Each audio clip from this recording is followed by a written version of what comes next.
I'm going to turn it over to Baylor legend. A lot of y'all know Walter was a 4-year letter winner from 1978 to 81. During his time, he rose to the top of the record books. He was a 12th overall pick in 1982 NFL draft by the Pittsburgh Steelers and remained in the league for 7 years. And he's now a great ambassador and a great asset for Baylor University as the executive director of the B Association. Take it away, Walter. Thank you, Paul. I appreciate the opportunity to spend this time with all of you, particularly those who are tuning in. And it is my wish that everybody is healthy and safe from COVID-19. What an interesting time it is, and I've had over the last few days the opportunity to visit with well, let's say the last few days, the last few months, really, to visit with lettermen all over the country, talking about the issues that are going on in our communities, and talking about COVID-19, and just learning a lot about how it's impacting the lives of Baylor letter winners. And some are struggling and are doing amazingly well in this time. It's just interesting to be able to know that. I say interesting, it's just good to know that despite on around us, Baylor lettermen are still strong and still in love with the university as I am and as we all are on this panel. But it's an exciting day, and just would like to say a little bit about the B Association. The B Association is Baylor University's official letter winners organization. It is the home away from home for when you come back from your hometowns, and you come back to campus. We have a letter winners organization that has a Letterman's Lounge at McLean Stadium. It's one of the most beautiful lounges in the entire country. We're fortunate to have it there, and our lettermen gather there with their families on game days and so forth. We also obviously manage the Baylor Athletic Hall of Fame and our Legends programs, and we're partners with the Student Athlete Center for Excellence with several programs that impact our current student athletes, and Ken is a big part of that. And our featured guest today, Ken is a past president of the Baylor B Association. He is still active on the board as past president, an amazing individual. And you're going to be in for an exciting next few minutes listening to him and his life, and how he has taken his life and turned it into a cause for good for not only the B Association, but Baylor University Business School, and impacting the lives of them there in a very positive way. He's a good friend. I've gotten to know him very well over the last few years. A former teammate, by the way. We played together on the 1980 Southwest Conference Championship team. And let me just say this before I turn it over to you, John. Pound for pound, Ken Buckley was the hardest hitting defensive player I think I've ever faced. And he's on here. He won't tell you that because he's so humble. But make no mistake, he's got a rock in his back pocket. Will use it. But he did use it as on the football field. And it hurt when he used it. But anyway, y'all enjoy this time together. And so much for being a part of this day. And I'm going to turn it over now to my favorite announcer, voice of the Bears, John Morris. All right, Walt, thanks very much. It's great to be a part of this. Thanks to Paul for getting things going, and Callie Joe, thanks for your work. And Walter, great introduction of Ken. Ken, that's like being a guest at your own funeral to hear Walter talk like that about you. That's pretty nice, isn't it? Amen. Yeah, that is really nice. You guys were teammates. We want to go back to those days and talk about that. But as we begin, let everybody know what you're doing now. You're the assistant vice provost for the Baylor University Career Center. Been at Baylor 14 years now. And what's going on in your area right now? I mean, I think that's a very pertinent question for everybody. Like, how are you able to conduct business? How are you able to do work in the middle of this COVID-19 pandemic? Yeah, great question. So, and thank you guys just for opportunity to be here. If you think about it, before, I think the numbers that we were looking at in the fall were that it was going to be a 3% plus recruiting year for our students going forward in 2020. Economy was stable. Everybody was predicting it was going to be growth. I mean, our staff, we were really excited about the opportunities, and then here we are. And so we know that it's a very, very different place than what it used to be.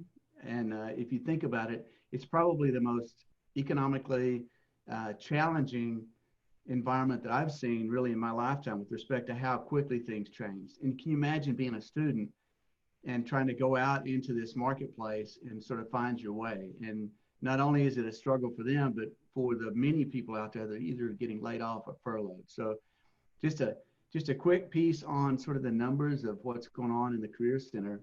And as I speak, it's not, I'm humbled to lead this group, but it's like 26 people there that are incredibly dedicated to help each student have their maximum career success. And it's something that we do, I think, quite a bit different than other programs like our Career Center in other universities. But as an example, this spring, 2,900 students roughly graduated. And through that process, our staff is tracking them and calling them and emailing them and texting them and being engaged with them to the point where every student has an advocate within our Career Center for their success. Today, as a matter of fact, we're tracking about 650 students, helping them get jobs and get positioned for success. But it's a situation where it would be a much different process last fall than it is today.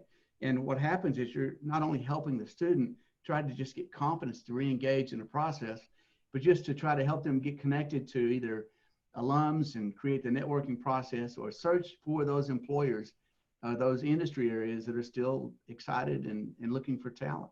It's a very challenging job. And just, one of those things where I'm very thankful for the staff we have and for the way they go at it, because, they give our students by far the greatest edge, I think, of any graduates in the nation. Challenging is a good word for it. To do what you do during these times, how much more difficult is that when you can't have any face-to-face meetings? You're doing everything remotely, but you're still trying to help them, put them on a path, to their the start of their career as well as you can.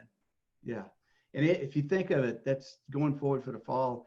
All the interviews, all the recruiting activity, all the career events, even our coaching sessions will, at this point, all be virtual. And if you contrast that to last year, just sort of some numbers, and those that know me kind of on this side, they're probably roll their eyes, oh my gosh, here he comes with the data.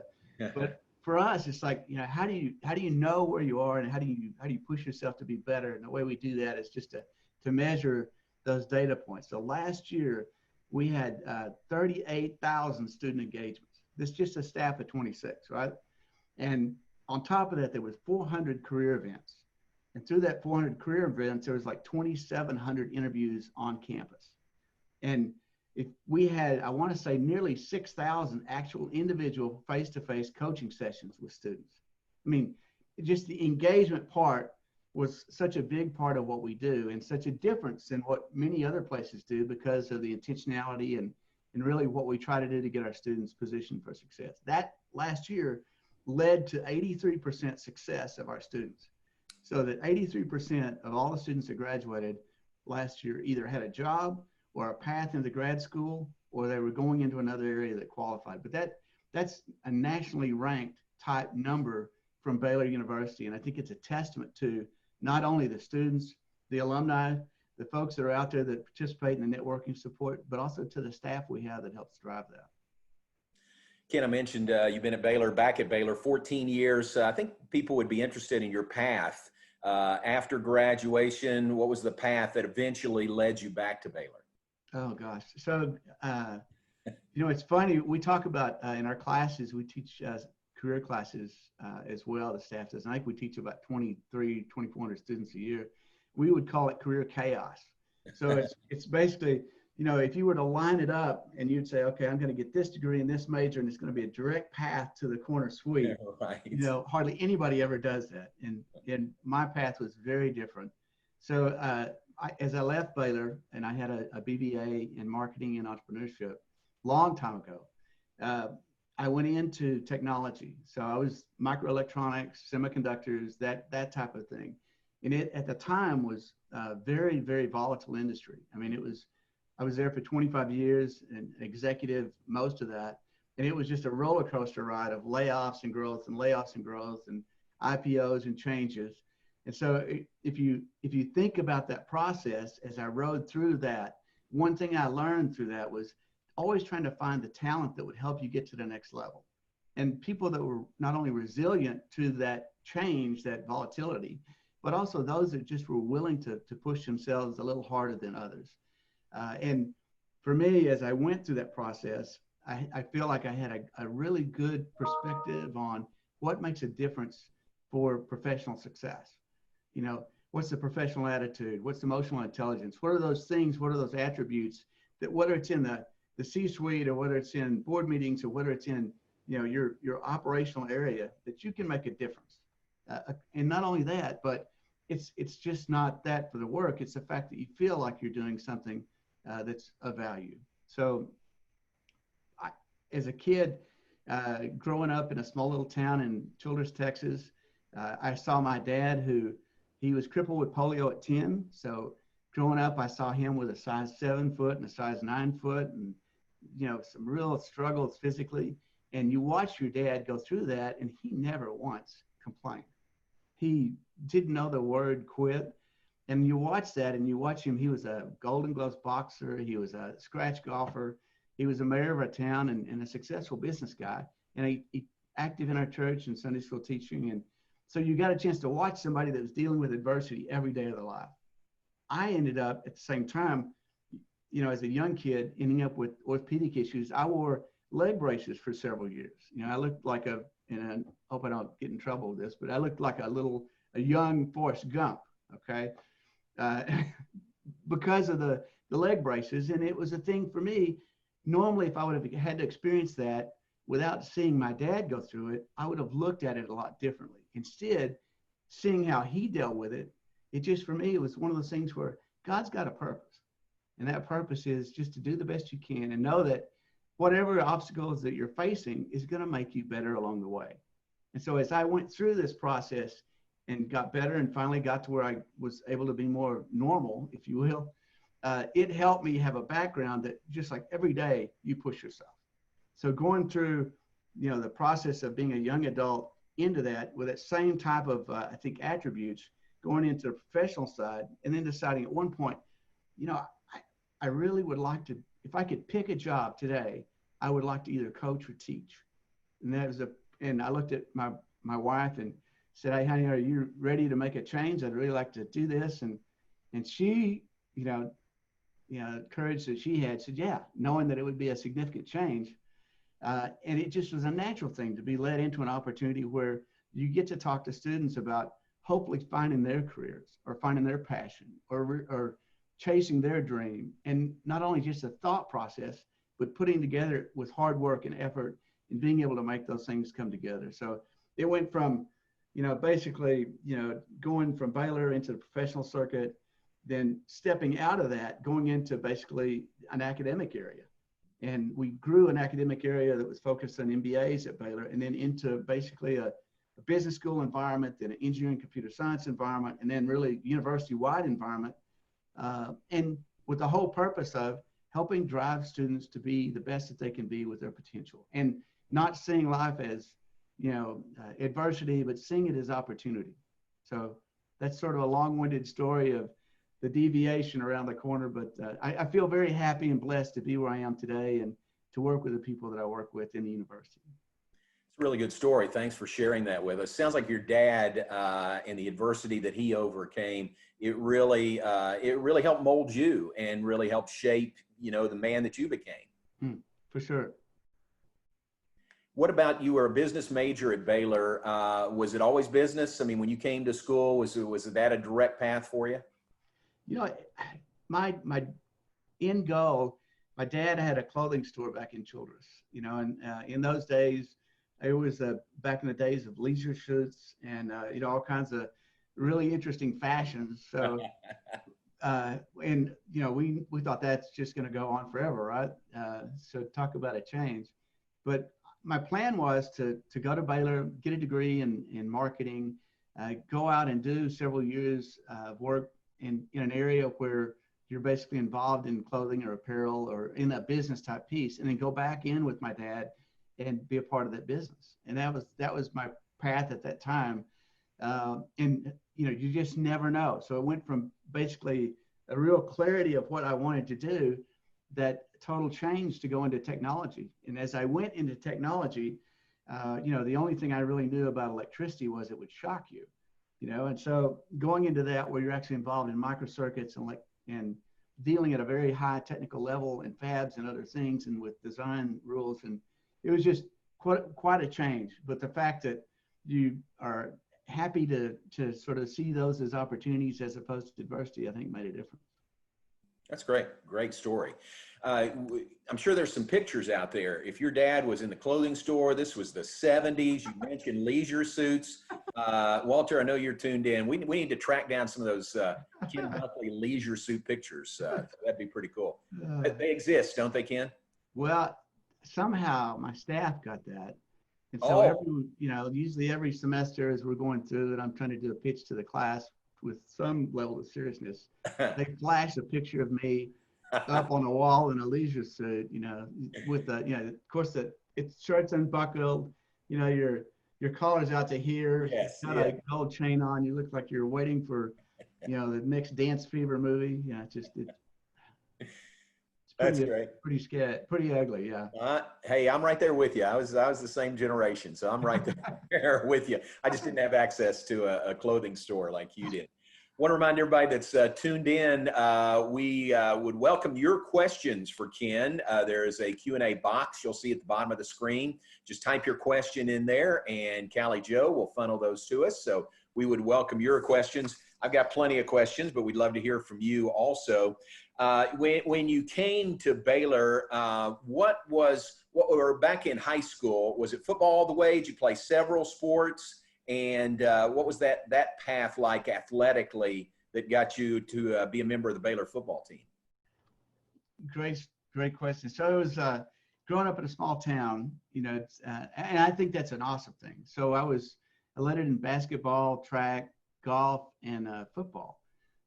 We did pretty much everything, including a little rodeoing on the side. So you really did everything as a part of that. I was a second team All-State middle linebacker from Childress, and that was the first year that Childress ever went into the state finals.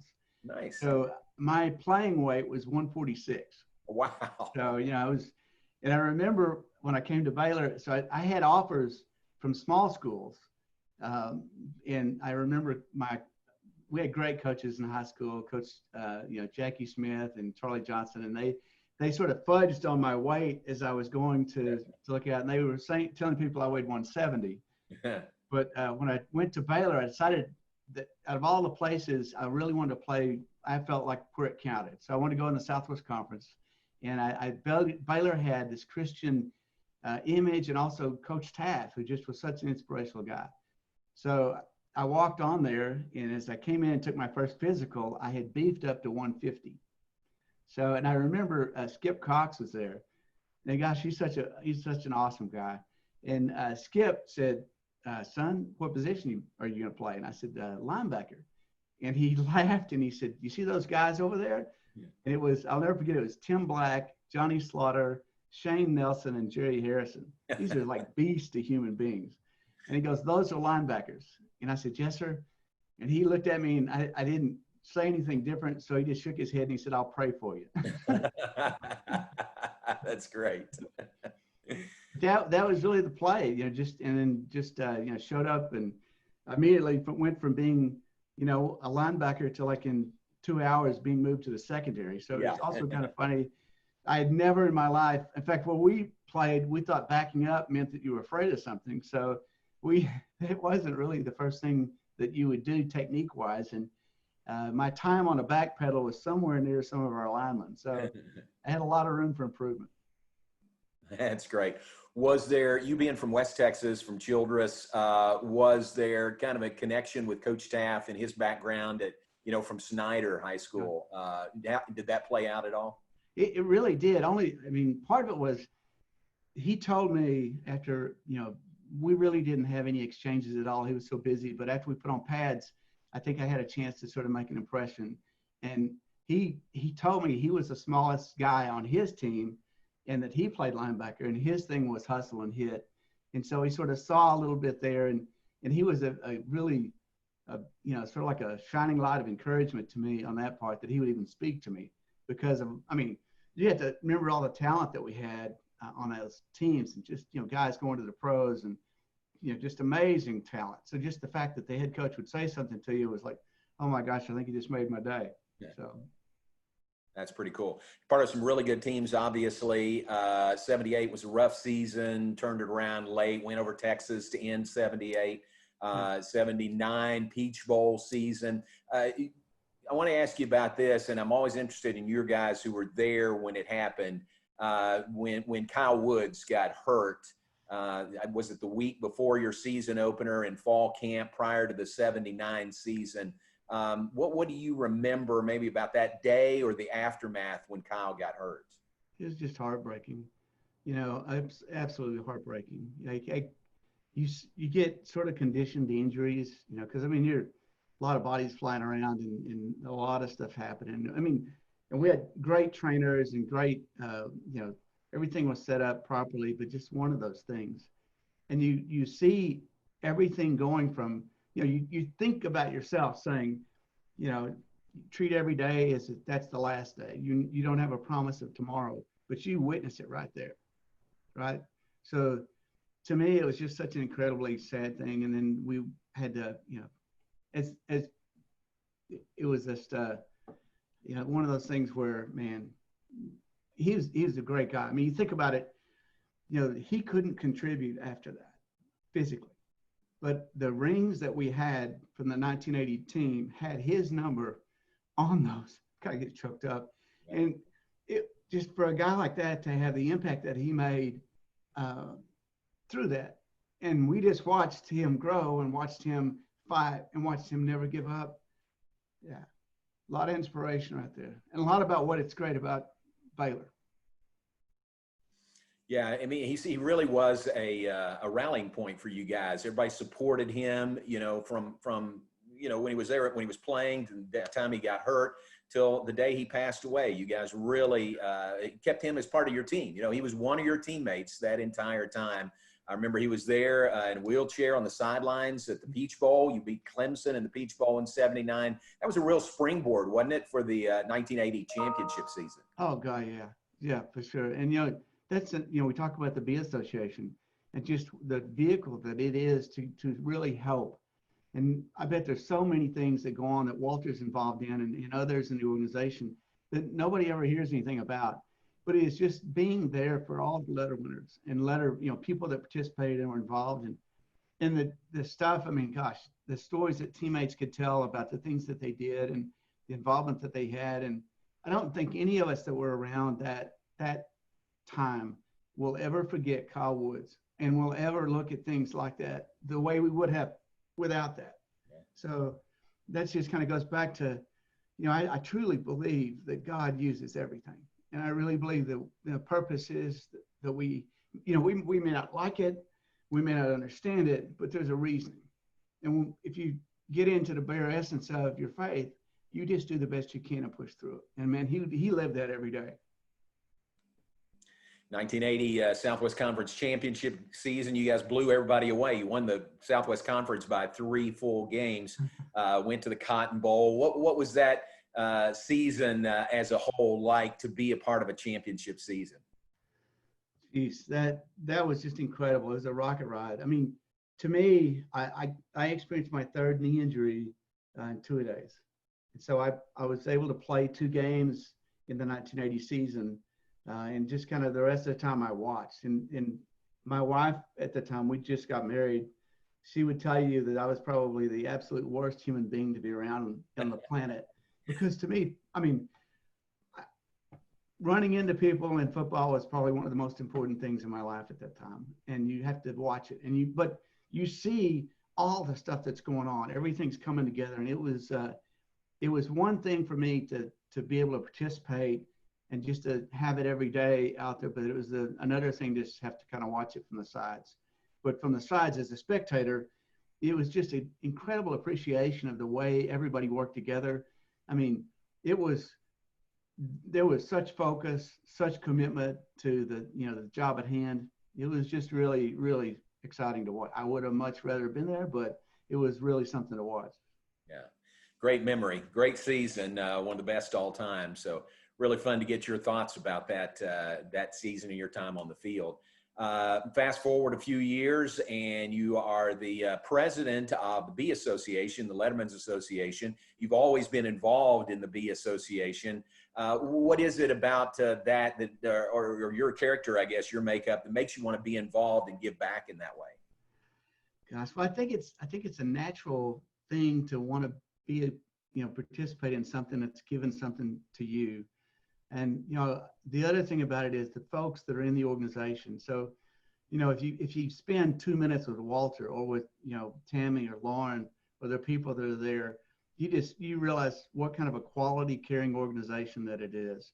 And Dusty Sanderson, he's a guy kind of behind the scenes, but the other directors and folks that are involved, it's one of those things where literally every day, they're basically building on top of the legacy of past letter winners, trainers, managers, coaches, administration people.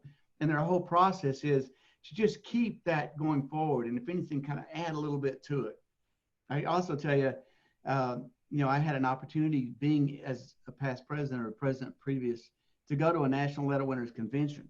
So you're there with all the big guns, all the universities from across the nation. And I can tell you, objectively, with no bias, that Baylor University's B Association is in the top 3.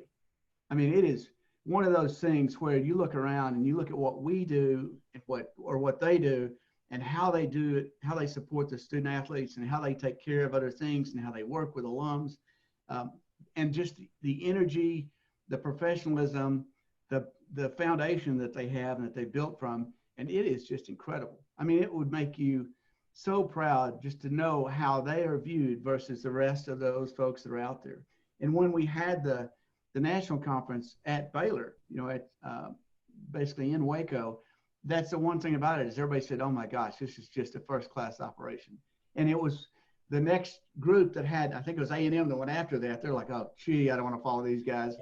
So, and it's been one of those deals. Every time you talk to the folks that have gone, it's like, oh my gosh, we want to go back to Waco.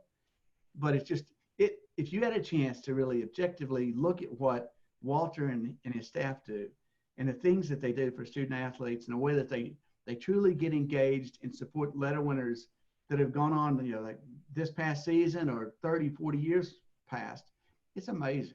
I mean, it's very, very, high end quality and always caring. I mean, it's a really, really neat thing. Through all different administrations, all different processes, the B Association just really is there with one purpose, and that's to be a resource for letter winners. Yeah. That's good. That's very well said. And, we support our student athletes, past and present in so many ways through the B Association, obviously, when they graduate. But what about right now? What would you say with the experience that you've had in the workforce as a former student athlete? Talk to student athletes right now, and what advice through your years have you gleaned that you could share with them? I would tell them that, don't be afraid to dream. I mean, set those goals. I mean, big goals. Goals, I mean, like for me, the 146-pound guy playing for Baylor University, and with the quality athletes that we had, if you would have asked anybody if that was possible, they would have said, they would have just laughed, right? And I can tell you that there's the student athletes today, with the support they have, with the things that they have around them, and the way that Baylor does, everything from coaching to structure is incredible. Don't be afraid to dream. Professionally, personally, really look at that. Set goals that scare you because they seem so big. and then be willing every day to work towards that goal. Don't ever look at what life throws at you as something that's insurmountable. Look at it as just part of the adventure of life. Everything you face, the harder it is, the better. It's going to make you better. And you're going to find places and things that you run into down the road because of those experiences that'll help you to navigate it. And maybe for yourself, or maybe to be a resource for others.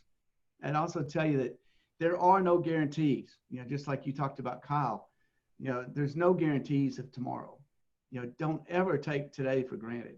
Make sure that you do. I mean, it's one of the things that we even live by within our kind of a scripture that we use inside our Career Center, Colossians 3:23. You know, work as if you're working for the Lord, not for man. I mean, it's what you're doing is not really for yourself. It's something that you're doing because there's a real purpose behind it. I would also say, take time to enjoy and build relationships with your teammates, all your teammates. I mean, some of the best friends I have in the entire world are teammates from 40 plus years ago. And you could call them at any time with any issue. And just, I'm so thankful of that. And so at times we get so busy, or we get our phone in front of us, or we do other things, and we forget about just the face-to-face networking, caring for each other, praying for each other, being a resource for each other, and the opportunity that exists within the Baylor athletic program to do that. That's good. That's good advice. And there really are so many resources available now, to the student athlete of today. I mean, so many resources available, in athletics or in your area, in the Career Center on campus. It's almost crazy not to take advantage of all of these resources available. And that's not just student athletes. I mean, that's every student on campus, but there's so many things available now. Yeah. And if you ask me, or if you ask any of our Career Center staff, what's the one challenge that is the biggest challenge we face? It's student engagement. And it's not because our staff doesn't try to engage. It's because the students they feel like they're either too busy, or, they're just going to wait a little bit, or, they have other things going on, or, they're just inundated with so much information that's coming at them at one time. And you look at that process. So, when I was going to school, when you were going to school, if you were trying to get a path for your career, you needed to just do it on your own. You didn't necessarily get a lot of help. And now, if you look at it, we've got resources, some of the best, if not the best, career resources, in the world available to our students, provided free and available and accessible. And we have people that are not only anxious to talk to them, but they're proactively going out trying to engage with them. And then Marcus Sedbury and his team, they're trying to also do the same thing on the athletic side with students. And it's just it's a continued process of trying to help them get better. But at the same time, it's those the students basically thinking they're just too busy and they're going to wait. So, if I could ever talk to them and just say, man, if there's one thing we could wish that you could do, is that would be get involved in that process quicker. Let these processes, let the people that care about you, want to help you, at least, give you at least a path, give you a strategy, give you a process for how to take care of things so that you can be the best that you can be in those areas, for sure. Great advice. It really is. Again, our question and answer box is open. If you have a question for Ken, just type it in there and we will get it to him. As Tess Jamerson has done. Tess says, has it been harder to find jobs for students in today's climate? Ken, how about that? Oh my gosh, yes. So I think the June numbers from the Bureau of Labor Statistics said that it's nearly 20% unemployment for ages 20 to 24. Wow. And last spring, so a year ago, the numbers that we had on our placement were, I think it ended up after 90 days, 75% of our students were placed. And 83% either had a job or were going to grad school. What we are tracking right now for the spring class is probably 10 to 15% less than that. Now, we are, we were hoping we would be looking at numbers above what we had last year because of the effort, because of the engagement, because of the economy and COVID-19 issues. It is a very a very challenging opportunity. So students that wait are going to struggle. And even students that are out there that are normally very active are finding 70% or so of the opportunities hiring and 30% not. So it's really, you're facing a marketplace that even if they are recruiting, are oftentimes standoffish about the process because they don't know if their corporate headquarters or their CFO or CBO is going to say, wait, we just need to put things on hold for a while. We see more opportunities taking longer to get through the process. We also see the process being primarily virtual as opposed to the processes previously. All of those things go in to delay the activity of the basically being able to get a job or even get an internship. And if you are furloughed or laid off on the outside side of that, you've got to get back into the system. And it's a really tough thing. And I like I said before, I think at the beginning of this economy coming out of the fall, looking at the spring and where we thought we'd be today, there was high hopes, very stable, robust, growing type economy, and that's not the case. I have, very optimistic that it's going to turn back on because outside of COVID, there was nothing else to cause the economy to slow down. So once that gets rectified or at least improved, then things should pick up quickly. We do see a lot of employers that are still recruiting, but it's a lot more work to find them and get engaged with them. Got it. All right, got a couple other questions for you, Ken. This one's from Doug Furch, who says, my dear friend Kevin Wood says hello. Hi. Believe your dad was his Sunday school teacher in Childress. Kevin worked for Doug for 8 years at Klein Oak in the 80s. The Woods are a great family. Doug says, you played for a legend, Charlie Johnson, yourself, one of his all-time favorites. Doug's question is, how did your high school experience prepare you for Baylor? Well, and first of all, man, Kevin Woods is awesome. In fact, I think I have Kevin Woods' dad's leather helmet in my office. Oh, that's great. So, and sometimes my staff will look at that and go, so that's what you wore. So I would say the way high school prepared me was just that there was never a playoff. I mean, you never had a chance to take a playoff because you were going both ways for the most part. You were engaged in all the sports. It was something that you did year round to stay in condition and stay ready. I would also say that one of the things that my high school did for me, especially with Coach Johnson and Coach Smith, was being prepared. I probably watched 5 or 10 times the amount of film that my teammates did. And I think probably because I needed, I was a defensive captain and I was also trying to help, fill in some other places. So they taught me through that process and they sat there with me on the things, the tendencies and things to do as you watch the film. So that bode really well for going into college where, the speed, the tempo is so much faster and things are happening so much quicker. And there's so many more disguises in the offensive sets that being a sort of a student of the game and looking at things through a coach's eye helped me because of the time that those coaches put into me to really be prepared. So yeah, I was fortunate to get a chance to play for guys like that in Childress and then for the staff at Baylor. Truly blessed for sure. Yeah. All right, question from Blake Harris. Blake says, what would you tell incoming students and parents as they begin their journey during this time? Great question. So what I'd tell for Blake is, the process is, it's going to seem like a long process because, 4 years, or if you're going to grad school, it's 5.5 or so. So that seems like a long process. But the minute you step on campus, you start getting inundated with things that you need to do. And before you know it, those things take the place of what you're there for, which is to position yourself for career success. So never lose sight, almost daily, sort of fall back to, so what am I trying to accomplish? When I went to Baylor, goodness, I mean, the fall of '76, you go through in some of the classes, you think, why in the world am I taking these things? How am I ever going to use it? And then all of a sudden you get towards the end of your career at Baylor and you're having classes that are engaged. Like one of the classes was in entrepreneurship where we went out to companies and actually helped them try to either grow their business or deal with things they were dealing with. And all of a sudden the school, the things I was learning became so much more exciting because I could see how we were creating a better process. So get that mindset as a freshman that you're going to pick those pieces up that helps you become a better person. And then even if it seems like it has no connectivity to what you're doing, realize that there will be work done professionally that also will seem like it doesn't connect to what you're doing. But you need to do it and do it in the best of your ability. So I think it's a discipline piece. I think it's also take advantage of all the opportunities and never lose sight of what you're trying to accomplish while you're there. It's good advice again.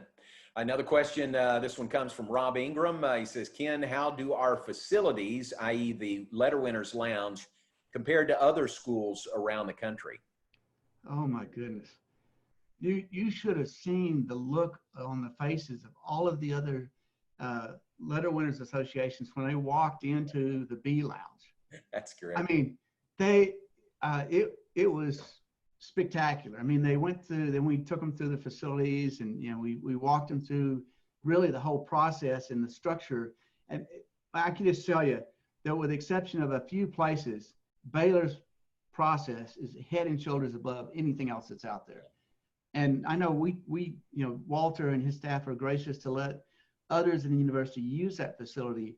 Oftentimes we'll bring some of our career meetings over there, or we'll have things with employers and things, or just engagement where you'll have, you'll be able to utilize that.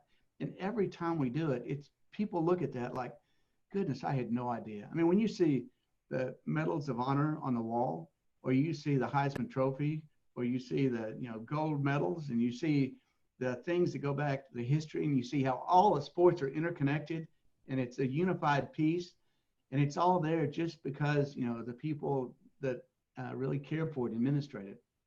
It's incredible. I mean, it's like I said, I think it's got to be the top 3 or 4 in the nation with respect to that, and for the folks that had the foresight to put it together and went before it to create the structure so that it could happen. I tip my hat to them for that every day. Yeah, it's beautiful. It's always fun when we get to go over there for whatever reason. All right, here's another question for you, Ken. They're coming in hot and heavy. Trey Hagans says, you spoke about the current challenges in the market. Please speak more about mentors and the influence of professors. How have coaches and mentors influenced you? Thanks. Gosh, thanks, Trey. So, I think that the best thing you can have is a mentor.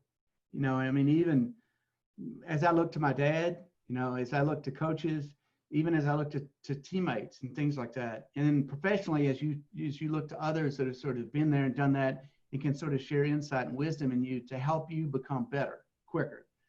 And so professors have connectivity within the marketplace. And oftentimes they're experts in their respective field. And part of that is they also do consulting or engagement or research in that field. So they, students, we would tell them all the time, you want to be interesting. You want to be well-read. You want to basically, when you have a chance to talk to someone that's an executive or someone that's a seasoned alum or things like that, you have questions and other things that you can ask and be engaged with in a communication sense that have value. You get that from either being a studious reader and being able to be engaged in those things that are active and ongoing and relevant today, but also balancing that about the realities of it with a professor or with a business leader or with someone in the community, whether it's it's any side of that, whether it's your faith-based, whether it's business side, whether it's economy, whether it's on the civic side, government side, et cetera. Find those people that have those inherent leadership skills, hopefully, maybe core rooted in areas on the faith side, because I think that gives you such an added measure.